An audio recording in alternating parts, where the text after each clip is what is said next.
Quarterbacks grab our attention, and we've got our first big fish of the transfer portal season. Welcome in, everyone, to the Voice of College Football. Here we are once again, breaking down the game we all love each and every day with you. We consider this to be the best in discussion, debate, and analysis. Why? Because of your participation. So leave the comments and questions there in the chat. Super Chat's available. Venmo, PayPal, and Cash App, the most effective way to support us here at the Voice of College Football. The links are in the description section. Transfer portal update number 4, because it's transfer portal day number 4. So let's get to it. We have 2 other sources to add. So my thanks to D-Rock Irish and another source that we're going to review as we want to make sure that this show's as exhaustive as possible, not necessarily with full evaluations on everyone. We would be here for 12 hours. But in regards to scanning the latest news, what the possibilities could be, and looking at those particular players, and as has been the theme this week, the theme this week has basically been that most of these guys are probably getting a nudge out the door. Most of these guys are role players.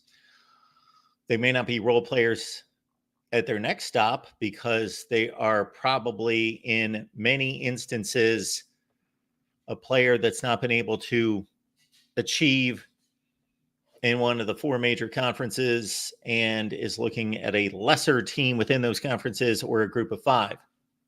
But there are some big players to review. The TCU defensive lineman, Dominic Williams, was the highlight of yesterday in many respects. All Big 12 performer, freshman All-America 2 years ago. But we've got some interesting news to review today. We've left a link in the chat if you would like to join the show, to ask a question, make a comment, let us know what your team needs, what you want, what you see out there of intrigue.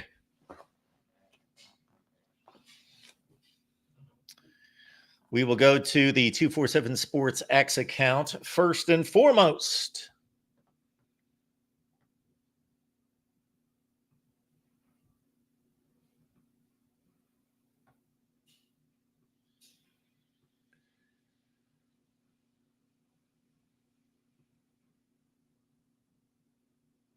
So I had meant to have that lined up as I have the rest of the week back to where we picked it up. We were there. Last news we had on Thursday was Utah getting a commitment from Syracuse wide receiver Damian Alford. He's been a fairly large contributor with Syracuse, one of the best yards per catch rates over the last 2 years in college football.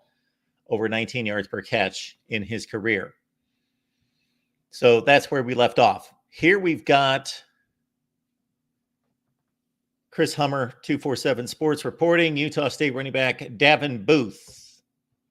He's in the portal. 805 yards, 6 touchdowns, 6.7 yards per carry. Group of 5 running back at a what you would consider to be a mid-tier group of 5. They're not the best. They're not the worst. Utah State's been pretty consistently going to bowl games over its last 3 coaches. But if a guy like Davin Booth can rip up the Mountain West for 6.7 yards per carry, I'm guessing he's looking for a Power 4 job or an opportunity to maybe be sharing carries, not the exclusive, clear number 1 guy, but a guy that is in that range where he can get 10 or 12 carries at a big-time school. This is Arkansas State edge Keyron Crawford. We've talked about him in previous days. And this is just about him visiting Auburn. Crawford had 10.5 tackles for loss, 5.5 sacks, 44 tackles last year. Cormani McClain, much talked about, number 1 cornerback coming out of high school 2 years ago. Okay. The news of the day thus far. Arizona State quarterback Jaden Rashada. He of the University of Florida as one of the top quarterbacks in the nation. As you can see, the 44th rated player in 247 Sports rankings in 2023. Committed to Florida. There was the entire NIL fiasco that was botched. And Rashada moved on to Arizona State because of the lateness of that entire situation. Could be a deal where he just needed a landing spot. May not have intended to stay at Arizona State originally. He played 3 games. And he played significant time in these games. Started the games, played basically the full games 3 times. Southern Utah, which was inexplicably, other than Arizona State's a bad football team, a struggle for the Sun Devils. Rashada went 18 of 31 against Southern Utah, 236 yards, 3 touchdowns, 2 picks. He played against Oklahoma State, a lackluster game before Oklahoma State got rolling. Arizona State lost by a couple scores. Rashada went 16 of 29 against a defense that was statistically one of the 30 worst in college football. 16 of 29, buck 67, touchdown, and a pick. And against Arizona, of course, the Wildcats won that game. 10 for 22, 82 yards, 1 touchdown, 2 picks. Has a lot to learn. Great upside, great potential. Did he use Arizona State? Possibly. Maybe that was predetermined, premeditated on his part. Possibly. And we understand from the next post here from Chris Hummer, Georgia is a school to watch for Jaden Rashada. So if Kirby Smart believes that he can make something out of him, again, talent is not in question here. And I'm not saying that there are issues with Jaden Rashada, because much of the controversy surrounding him was NIL related. And again, that fiasco with the Florida collective. Okay. We've got true freshman starter, 3-year stretch of injuries. This Rice cornerback, Trayshawn DeVones, we mentioned him yesterday. He visited Notre Dame.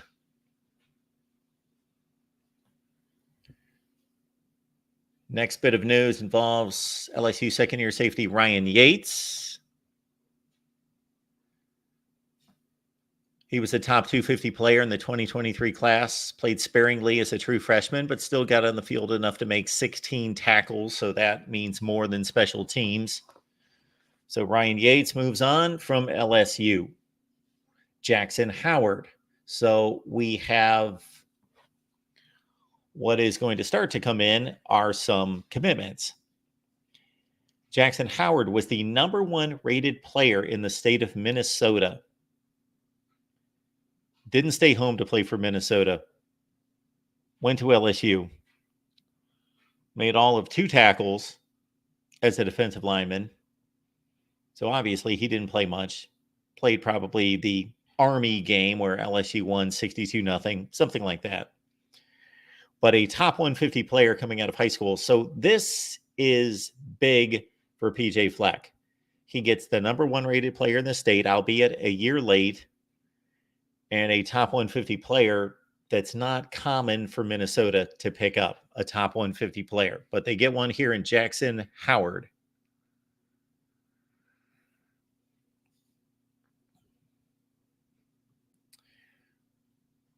Let's see what you guys have going on here in the chat. The Rod Farva does not want Jaden Rashada at Ohio State. I can't imagine that they would be interested. They've got plenty of quarterbacks to go around. Here we go on the next one. The Rod Farva does like this place kicker. So we don't talk kickers too much, and they don't come up very often, but they decide games. And you would think that this would happen more frequently. Michigan hit on a transfer kicker, not from the group of five, but hit on a transfer kicker to replace Jake Moody with Turner, Michael Turner. And here we have, and it's a lightly, recruiting is full throttle everywhere, nonstop all the time. But if there's anything that gets left or is difficult sometimes to project, even though these guys should be more so fully developed into their bodies than you would think some of the trench players are. That said, kickers are hot and cold. And sometimes the better kickers are in the group of five. And there certainly was one of those situations this past season with Graham Nicholson, 27 of 28. We would have to go through, well, there we go. The 10 for 11 mark plus 40. 10 for 11 plus 40. This guy was money. This guy was money. Did he win the Groza Award?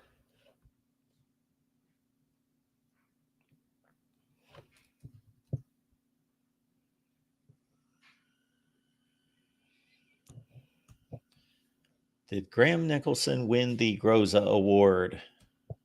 My laptop is not responding.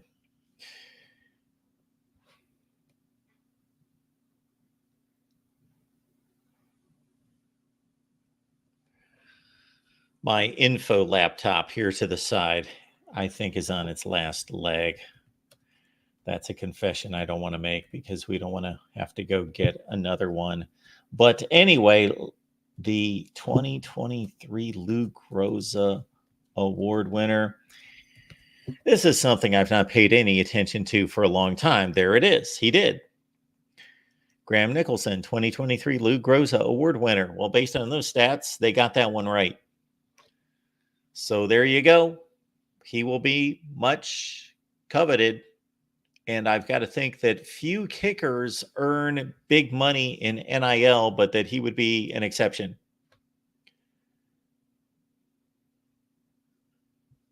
We've got somebody here from Memphis, Tamar Rogers.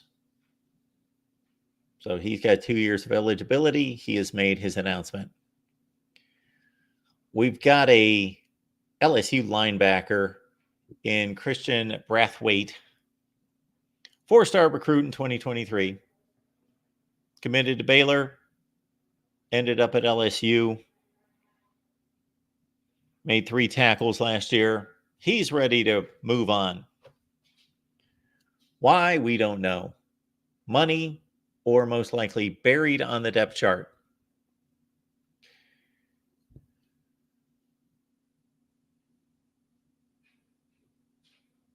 More from LSU, more departures. Brian Kelly trying to get that roster in check and those scholarship numbers to where they need to be.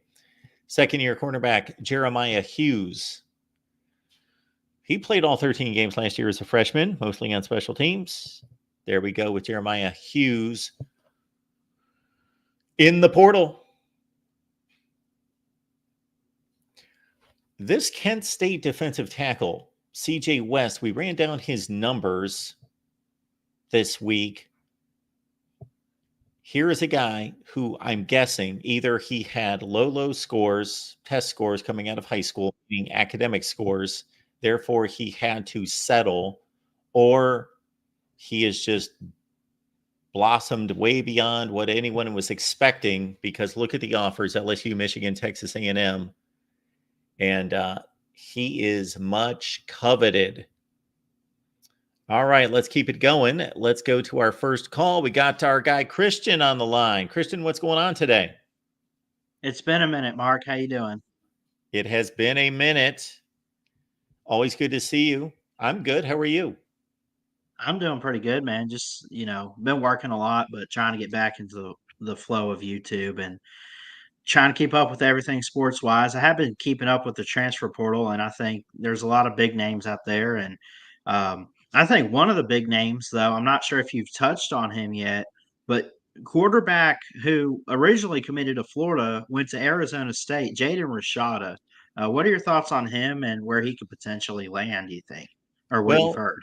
yeah, I think you just missed us on Jaden Rashada. So we talked to Jaden Rashada a few minutes ago. So, uh, as you recall, there was an NIL mess with the Florida Collective, and Jaden Rashada was supposed to be making $1 zillion a year, and that was botched. And there were a lot of complexities there. And I don't want that to stay with a young man in regards to people's perception of him.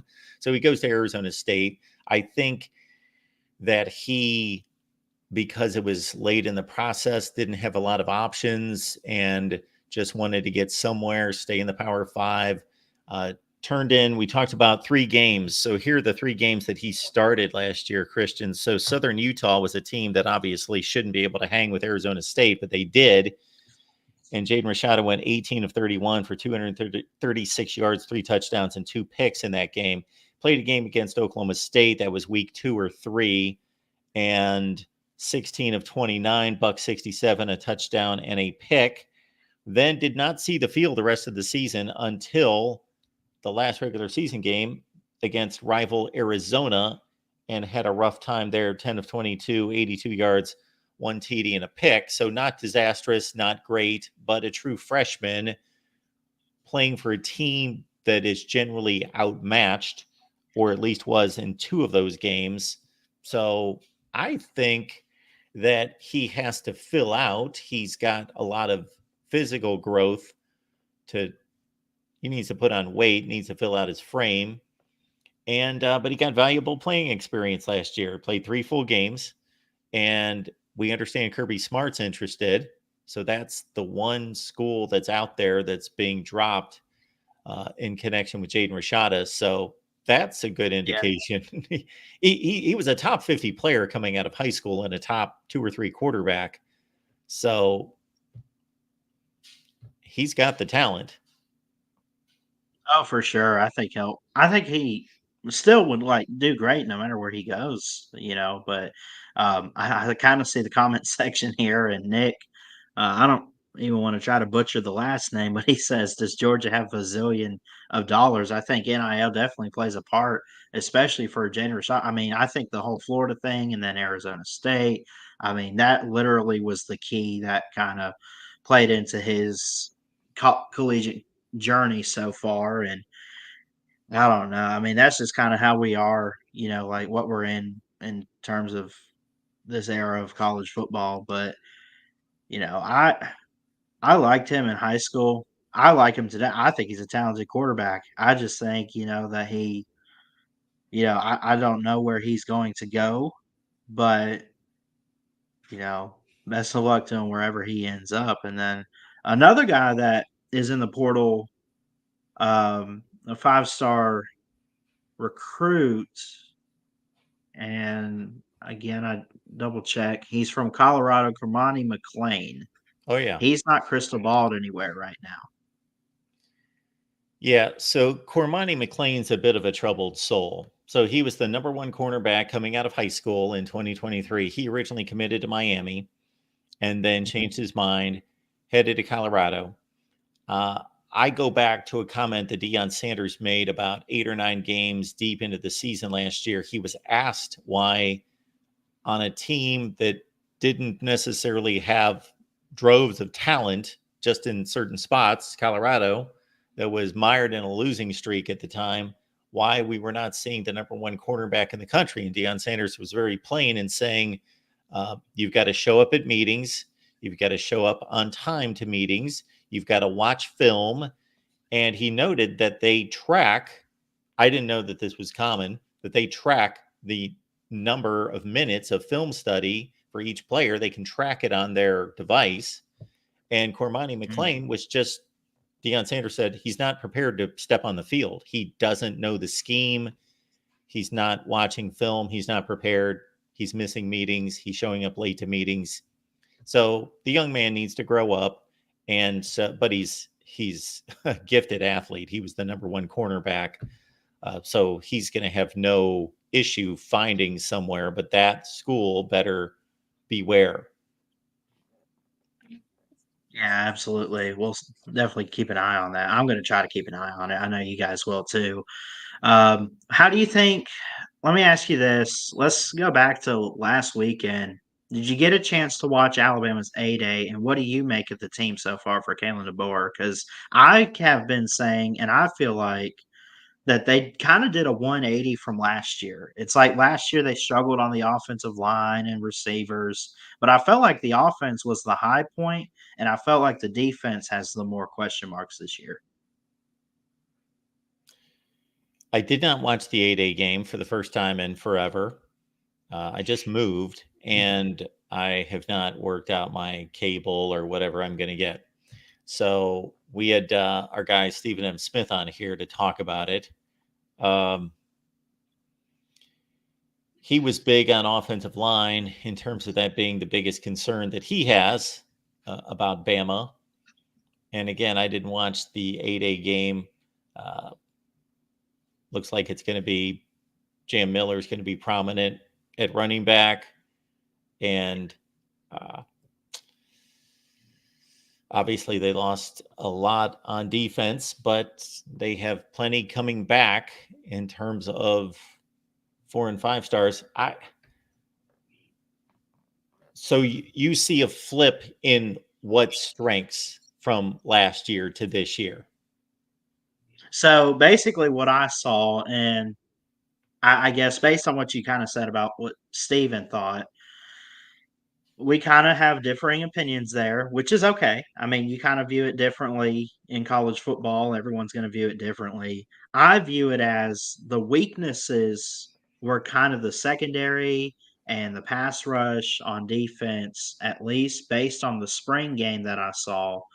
And I felt like the strength was good protection for Jalen Milroe and the receivers that stepped up.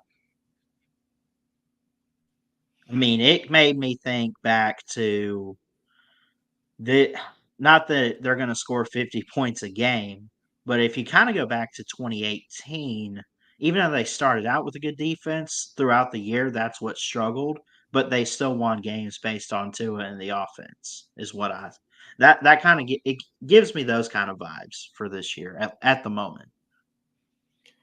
Well, the way college football, I'm not going to say where it's headed because it's already arrived, is that's where most teams are in terms of not being Yeah. able to find enough cornerbacks to cover all these great receivers. That's one issue that I think cornerback, where it was always important to have cornerbacks and probably to have 3 really good cornerbacks because you would want to rotate one position or you would want to obviously ensure yourself against injury.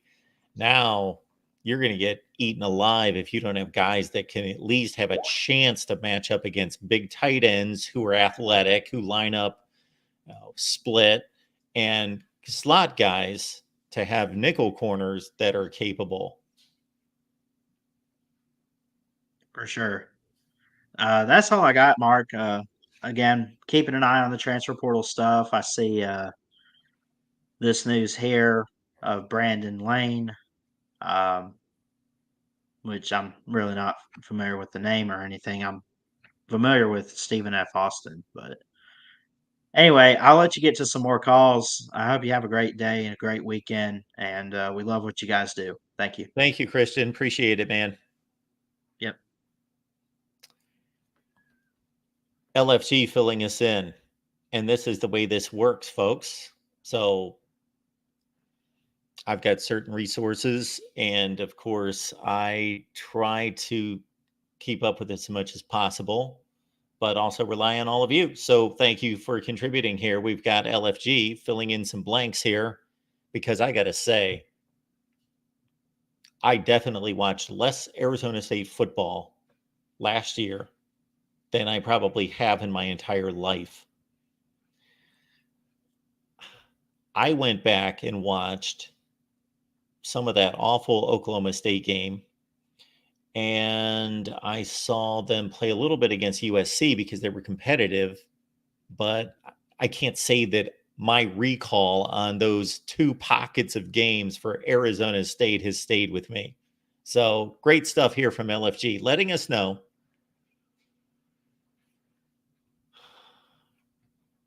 Jaden Rashada, a day before the 2023 rivalry game against Arizona, arrived late for a team meeting. So that 10 for 22, I don't know if that was in relief. Sounds like it, that he got benched, although he had not played since week 2. Also, January of 24, meaning after the season, Rashada sustained a non-football thumb injury, missing more than half of spring ball. All right, so the young man needs to be careful off the field. Don't know how many people injure thumbs who aren't like out working on their house when they're not playing ball. So, Jaden Rashada, be careful out there. Watch those thumbs. All right. Thank you for that, LFG. As we continue through, and the link is in the chat if you'd like to join us. There we see again Jaden Rashada expected to visit Georgia. Texas offensive tackle Peyton Kirkland is expected to visit Colorado this weekend. 2023 four-star recruit. And we had that information about him entering the portal a couple of days ago. So he's going to visit Colorado. Somebody took exception on X a few minutes ago when I just told Dallin Hayden, not that he's listening to me, but there was a post about Dallin Hayden, Ohio State running back, transfer visiting Colorado. I just told the young man to be cautious, just to be cautious. If you are going to go play for Deion Sanders, it is a different experience. I'm not saying you can't fulfill your dreams, that you can't be developed and improved. But if you are not a huge asset to Deion Sanders' mission, if you are not one of the very best players, then you tend to get chewed up and spit out. I'll be back in 10 seconds.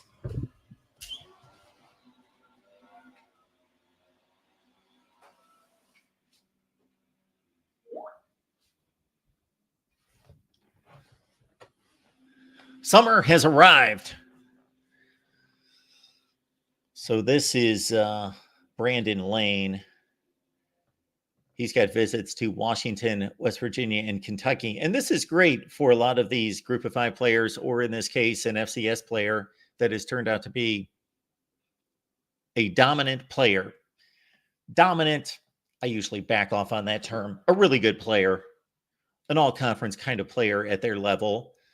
Braden Fisk comes to mind immediately, coming from Western Michigan, Central Michigan. I get him mixed up to Florida State last year. Now he's off to the NFL draft, where a guy was not correctly evaluated, maybe didn't have the grades, most likely just 17 years old versus 20 years old can be an enormous difference.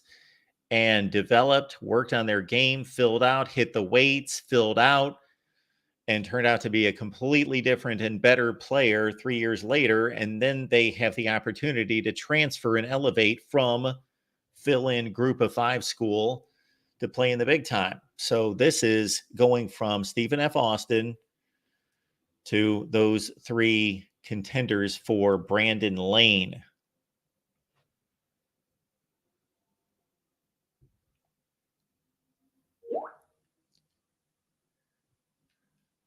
This is defensive lineman Renee Conga out of Rutgers. And he is the last one in the portal. There we go. We do want to check out a couple other sites that may have further information on these guys, or actually have some different guys in the portal. So thank you, Stephen Moose, Nick, LFG's here. John Diadamo, thank you. Join John and TJ and Ferris. So John anchors our Michigan live show every Tuesday at 8 p.m. Eastern Time. Got TJ Konerski from Ronin Sports Talk. And also Ferris Khan provides his analysis. It's a great Michigan show. Tuesdays at 8 Eastern. So let's go to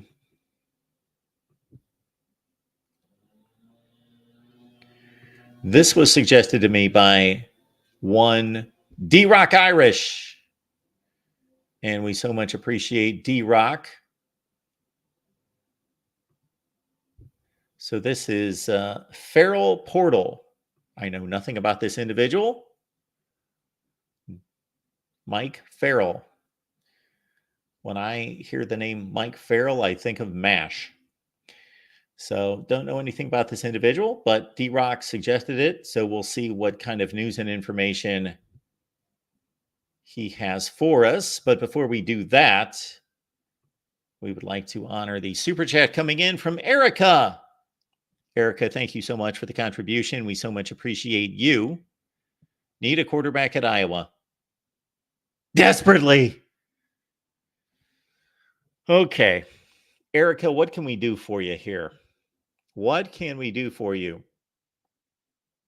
If you recall, even before last season was over, I had the conversations with Corey, and I said, this team desperately needs to be, I used your word many times, I'm sure, desperately needs to get into the portal for a quarterback. I don't care what the scholarship limit is.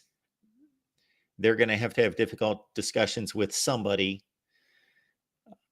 They have to have a quarterback. They have one quarterback who is a decent quarterback. I think Cade McNamara was oversold to many Iowa fans, not by me. We had conversations on the Iowa show comparing Cade McNamara and JJ McCarthy at the time, and I'm like, give it up, forget it. There's no comparison between these two guys. That's why he lost that quarterback battle so decisively, but was given the respect as a Big Ten championship quarterback, playoff quarterback, to compete for the job even in season. And Jim Harbaugh had the luxury of playing 3 cream puffs to start the season. And Cade McNamara lost the job fair and square. He goes to Iowa. I was expecting Cade McNamara to lead Iowa to basically the same record that they had anyway. So the defense and the special teams carried them regardless. But to have a 17 touchdown, 9 interception, 62% completion percentage season for Iowa, that would be remarkable. Remarkable. But we'll never know because Cade McNamara got hurt.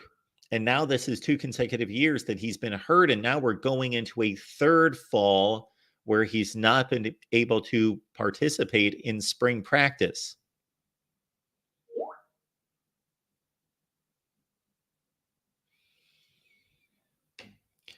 And I don't think that he's at the level of quarterback that he should just be handed the starting job, even at full health, unless he would have turned in a great season last year, of course. But based on his current injury history, his current history at simply just that school, the University of Iowa, and his overall resume and scouting report, he's not beyond reproach to be challenged. And Corey and I talked about this a few weeks ago, and Corey was fully on board with Cade McNamara being challenged with another quarterback. Yes, Iowa should be in the portal for a quarterback. There are currently 3 quarterbacks in the portal at the top of my head right now. 2 of them would not definitely be the starter at Iowa. The Utah State quarterback, Legis, can't think of his first name. He would compete for the job. 19 touchdowns last year, 63% passer. He would compete for the Iowa starting job. He wouldn't definitely be the starter.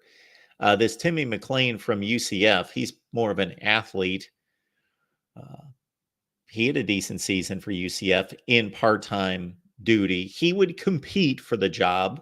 He would most likely not get it. But this Jaden Rashada move, I don't know if Iowa would have a shot at Jaden Rashada. He's going to Georgia this week. And we will see. You still would have to expect one of those Ohio State quarterbacks to hit the portal. But Erica, I've got to commit myself to maybe an hour or so and find Iowa a quarterback. I will find you a quarterback. I just have to put that on my to-do list and get to that at some point soon. But thank you so much for the contribution.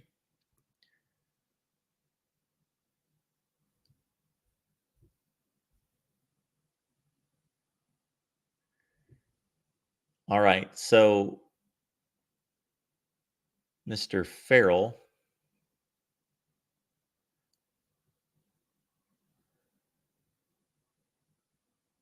has a Kansas transfer. We're not going to try to whittle through all that. Virginia Tech transfer offensive lineman Gabriel Arena picked up an offer from Western Michigan. All right. Wisconsin transfer linebacker TJ Bowlers. So we talked about him this week. He was a 4-star. He was highly recruited, highly ranked. Picked up an offer from the mighty Bobcats of Ohio. Middle Tennessee State transfer offensive lineman Wilson Kelly picked up an offer from UMass, the mighty Minutemen. So we're really delving deep into the transfer portal depths. Yale transfer defensive end Ezekiel Larry picked up an offer from Virginia Tech. Michigan transfer tight end Josh Beetham, offer from South Florida.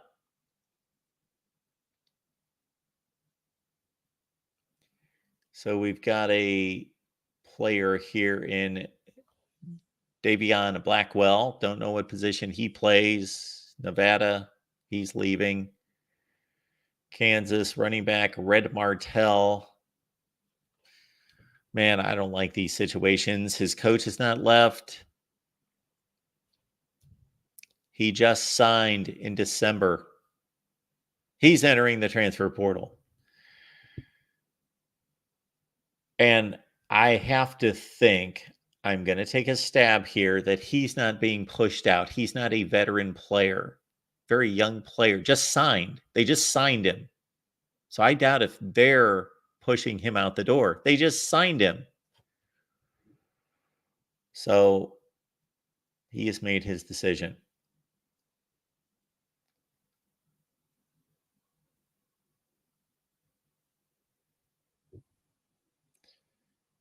Here we have, yes, we're not going to delve too deep into these group of fives because that's not who we are at the Voice of College Football. Love the group of five, have all respect for the group of five. I just have no way of covering that deep into college football.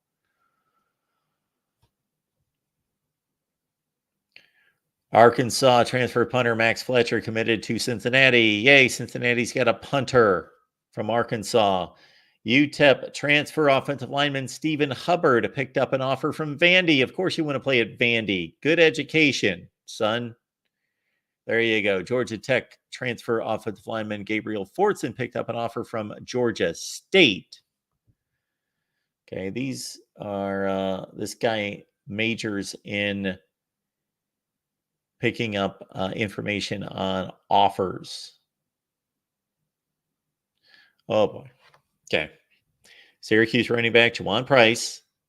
So he was the Syracuse running back last year, 2023. Transferred. No. Juwan Rice, New Mexico State running back in 2023. Transfers to Syracuse in most likely December. Re-enters the transfer portal. Hate to see this.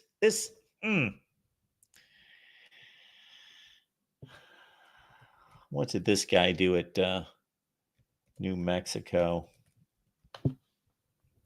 State? Tawan Price at New Mexico State. He'd one decent season, really strong season. I shouldn't call it decent. 5.1 per carry, 692 yards, 10 touchdowns, caught 26 passes. That was in 2021. All right, then he went to Syracuse. Okay, that was in 2022. So let me back off and apologize to the young man. The way it's written, based on our other experiences of reading these situations, I thought that he left New Mexico State after 2023, went to Syracuse, didn't play for Syracuse, and boom. No, he was with Syracuse the last 2 seasons, used sparingly, 47 carries this last year. So he's in the portal. Georgia State linebacker Martez Thrower. Now, here's the deal. This is what we're talking about right here. Martez Thrower, Georgia State linebacker, who never played for Georgia State, transferred in from Kentucky. So Kentucky last year, 2023, Georgia State in January. Man, if he can't play at Georgia State, okay, let's get to more pertinent situations here. Do we have anybody else with a big school here? I'm not seeing anyone else.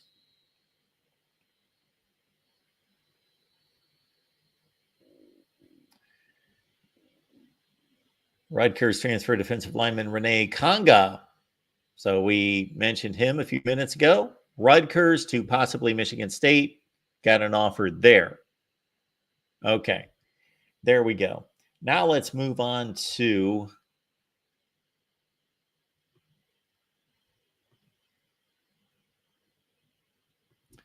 I thought that this guy, Pete Nakos from On3, could be a good source as well.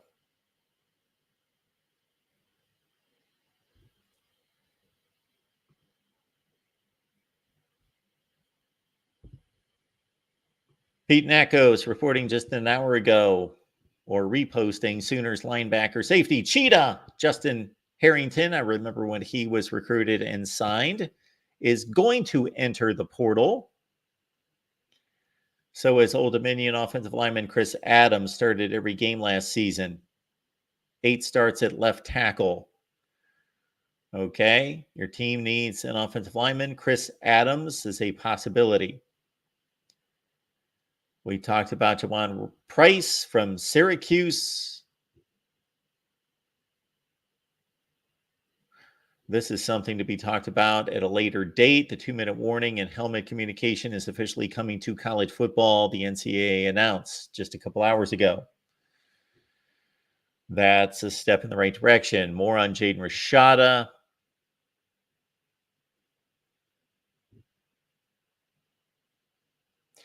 Washington defensive back Vincent Holmes has yet again withdrawn from the portal.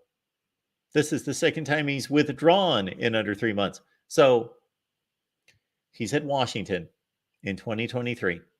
He enters the portal after the season, withdraws, enters the portal again this week, I suppose. He would have only had 2 windows since last season.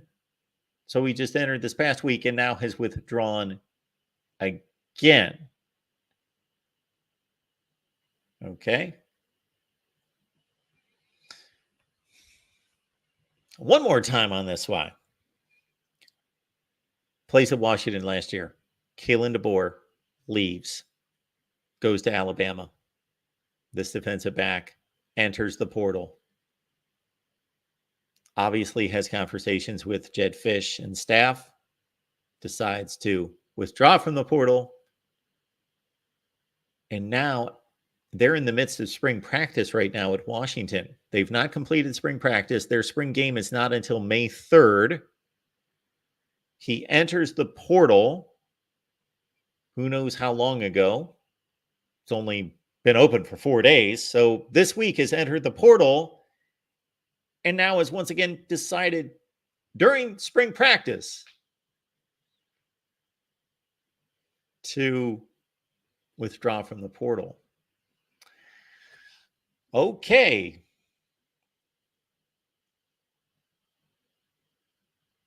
We talked about this LSU cornerback, Jeremiah Hughes. Played in 13 games, 24 defensive snaps at cornerback, probably against bad teams.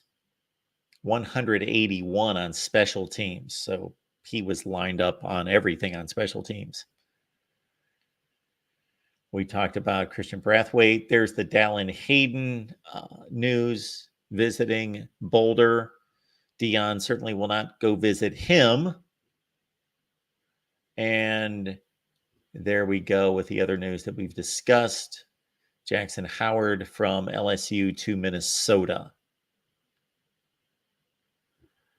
There we have it.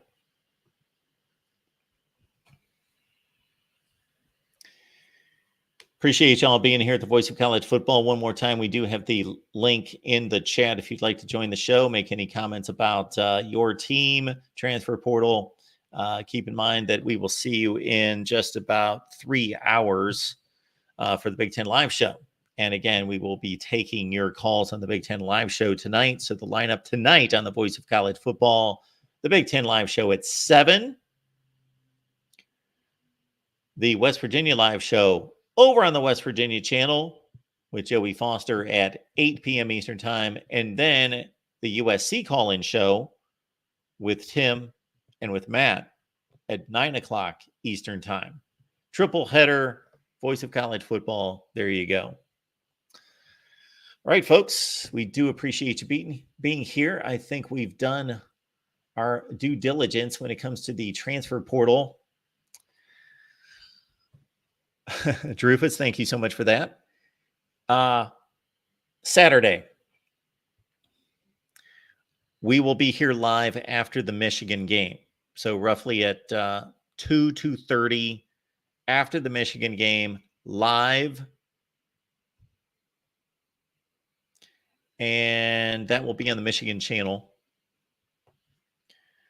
And then we will do a big wrap-up of all the spring games on Saturday night at approximately 8 o'clock.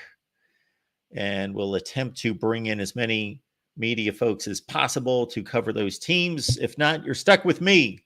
I will gather as much information as possible throughout the day. And we will be live to wrap up the big day in spring football. Corey Bratta has promised to stop by as well on Saturday night, but we've got Iowa, Illinois, Michigan, USC, Michigan State in the Big Ten. Most of the SEC teams went last week. And a number of other teams in play. Florida State is in play on Saturday as well. So join us on Saturday night for the big spring day wrap-up. As Mike G says, smash! Or as Erica would say, gently on the like button. Whichever you would prefer. We appreciate all of you. Thank you for all that you do here at the Voice of College Football. Venmo, PayPal, and Cash App is the best route to contribute. Or when you do that Amazon shopping, please use the link in the description section. It does not cost you a penny. Same shopping experience. Moose is here. Good to see Moose, Mike G, Nick, Drufus again, Ferris jumping on. Bring a jacket to the Michigan game. Mid-40s. Mid-40s. What is the temperature? Well, I'm not going to get into that. It's steaming pretty well today. I was actually thinking about, I am just slammed with work. Not complaining. That's a good thing. Got a lot to do here. The Voice of College Football. And we got to build a set.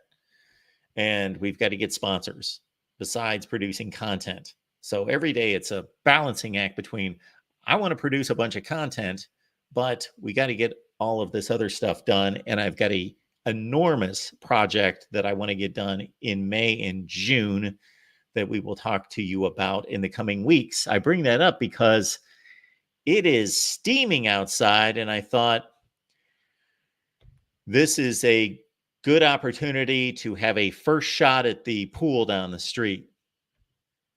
Maybe we'll do that. Maybe I'll blow off work for a couple hours. I've got a meeting at 6. We've got the Big Ten live show at 7. How about that?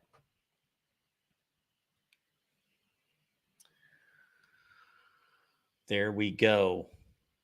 Jackson, thank you so much for dropping the link to the Amazon affiliate that we've got. And Mika's here. Mika, good to see you, joining us for the Buckeye Show typically every week. And Drufus will tune in. Again, Big Ten live show at 7. West Virginia live at 8. USC call-in show at 9. Join us for the Michigan post game tomorrow and the spring day wrap up across college football at 8 p.m. Eastern time Saturday night. We will see you in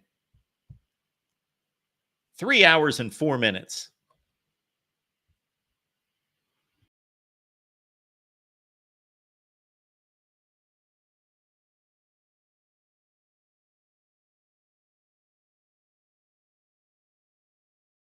Both of us are on the internet pretty much all the time. It's fun. You get to socialize, you get entertained, and in this day and age, it's pretty much necessary. And even if you're one of those people that's not on the internet all the time, you know what is? Your personal information. And there are people out there trying to hack you all the time. They want your email address, they want your phone number, they want your place of employment, and they want to do bad things with it. There's also fairly legitimate corporations and companies that want your information. They want it for marketing purposes. They're going to buy it, they're going to sell it, they're going to trade it. At the very least, it's annoying to you. It's a nuisance. It's aggravating. Your email gets cluttered up with spam email. You get robocalls all the time. That's at the very least. At the worst, it's a threat to your family, to your friends, to your personal information, to your banking, to your finances, to your security, to your safety, to your identity. It can be pretty serious. This video is sponsored by Aura. I got hacked and it was pretty obvious. This was about 8 or 9 months ago, and there were red flags all over the place. And I didn't exactly know what to do, but I knew I needed to do something quickly. I mean quickly. I researched 8, 10, or 12 companies immediately. I went all over the place. I asked people. I was online looking for the best company that could serve my needs and secure my information. You know who I found? Aura. And I'm glad I did. It was amazing. I contacted them. They got right back to me immediately. Their customer support is phenomenal. Their customer service is first-rate, friendly. They are detailed. They know what they're doing, and they do it right, and they will protect you. In addition to everything I just mentioned, they've got a password keeping service. They keep your credit score. They notify you anytime there's a possible data breach. This has happened to me a number of times. I'm getting notifications all the time when there's a possible compromise to my credit score or anything that I don't want. They've got a VPN that will allow you to browse the internet anonymously. It's amazing. And again, customer service support available 24/7. Click the link in the description section below and get 2 free weeks of Aura. Protect your finances, protect your information, protect your privacy, protect your identity. I did, and I'm glad I did. Aura, thank you so much for what you've done for me, and now for my Voice of College Football community.